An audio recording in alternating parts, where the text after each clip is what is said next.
कर्जा चुक गया। होज्जा पूरा कंगाल हो गया और दोस्तों से पैसा उधार लेना उसकी आदत बन गई। वो अपना कर्जा नहीं चुका सकता था और चुकाना भी नहीं चाहता था। उसके सभी दोस्त उससे परेशान हो गए और एक दिन नसरुद्दीन के पास पहुंच गए। हट जा, बस बहुत हुआ, या तो हमारा कर्जा चुकाओ नहीं तो यहाँ से जाओ। चला जाऊं?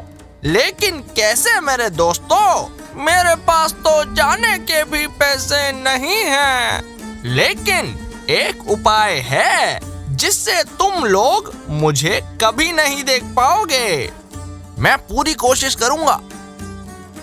सभी दोस्त सोचने लगते हैं और फैसला करते हैं कि इसे जाने के लिए पैसे देना ही अच्छा होगा, जिससे इस बूढ़े भिखारी से छुटकारा पा सकें। उनके पास जितने पैसे थे वो सभी उन्होंने दे दिए। धन्यवाद मेरे दोस्तों, मेरा जितना भी कर्जा था अब वो मैं चुका सकता हूँ। तो अब मैं क्यों कहीं जाऊं? अब मैं हमेशा तुम लोगों के साथ ही रहूंगा।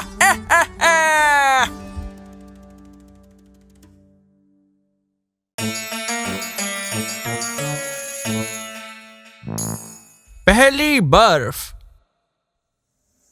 सर्दियों की ठंडी हवाएं चलने लगी। ये सही समय है लकड़ियाँ इकट्ठा करने का सर्दियों के लिए नसरुद्दीन, होज्जा की बीवी ने कहा। हाँ, अभी मेरे पास बहुत समय है, होज्जा आलस से कहता है। लेकिन सर्दियों की पहली बर्फ पड़ने ही वाली थी। होज्जा उदासी से उठता है और अपने गधे पर सवार होकर जंगल की तरफ चल देता है। वो बहुत सारी लकड़ियां अपने गधे पर लाद देता है। वो बहुत ही ज्यादा भारी थी।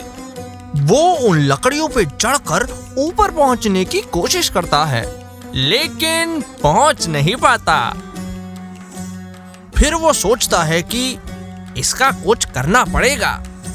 वो उन्हें रखने के लिए एक बर्फ गाड़ी बनाता है और गधे के ऊपर से सब कुछ उठाकर बर्फ गाड़ी पर रख देता है। इस तरीके से वो आराम से उन पर बैठ सकता है। होज्जा की बीवी घर पर सर्दी से कपकपा रही थी। वो और ज्यादा इंतजार नहीं कर सकती थी। उसका पति आखिर कहाँ रह गया? वो उसे ढूंढने के लिए निकल पड़ी। हाय दैया, तुम आखिर यहाँ क्या कर रहे हो नसरुद्दीन? मैंने इतनी सारी लकड़ियां इकट्ठी कर ली कि गधे पर मेरे बैठने के लिए जगह ही नहीं बची। तो मैंने उन सबको इस बर्फ गाड़ी पर रख दिया, जिससे मेरे और लकड़ियों के लिए जगह बन गई। लेकिन ये बर्फ गाड़ी तो बर्फ में ही चल पाएगी ना बुद्धू कहीं के।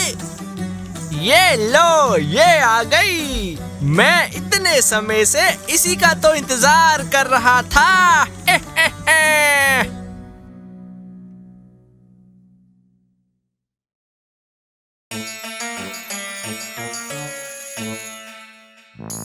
मेहमान का स्वागत है।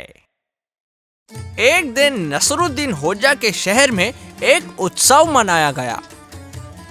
होज्जा भी उस शानदार उत्सव में आया, लेकिन जल्दी जल्दी में वो पुराने कपड़े बदलना भूल गया। तो वो खास लोगों से मिलने अपने पुराने कपड़ों में ही चला गया। लेकिन मेजबान ने कंगाल दिखने वाले मेहमान को ठीक नजरों से नहीं देखा, इसीलिए उसे वहां से निकाल दिया।